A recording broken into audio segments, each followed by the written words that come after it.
K സുരേന്ദ്രനെ കുറ്റവിമുക്തനാക്കിയ വിധി ഞെട്ടലുണ്ടാക്കിയെന്ന് Manjeshwaram MLA. A K. Masharaf. Prosecution പരാജയപ്പെട്ടു.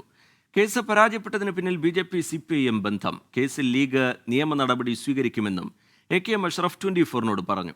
അരുൺ പാറയ്ക്കൽ ചേരുന്നുണ്ട് വിവരങ്ങളുമായി കാസർഗോഡ് നിന്ന്. അരുൺ, വിശദാംശങ്ങൾ.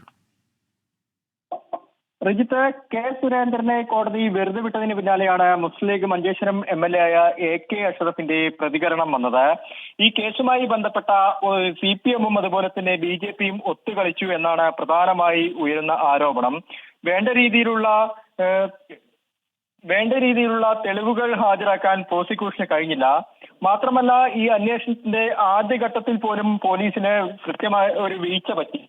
ഇത് ഒരു അവിശുദ്ധ കൂട്ടുകെട്ടിന്റെ ഭാഗമാണ് എന്നാണ് ഇപ്പോൾ മുസ്ലിം ലീഗ് ആരോപിക്കുന്നത്. എന്തായാലും ഇതുമായി ബന്ധപ്പെട്ട് ഉടൻ തന്നെ നിയമ നടപടികൾ സ്വീകരിക്കും. അതിനുവേണ്ടി അത്തരത്തിലുള്ള നിയമ നടപടികൾ എങ്ങനെയാണ് എന്നതിനു വേണ്ടി നേതാക്കളുമായി ആലോചിക്കുമെന്നും എ.കെ. മഷറഫ് അറിയിച്ചിട്ടുണ്ട്.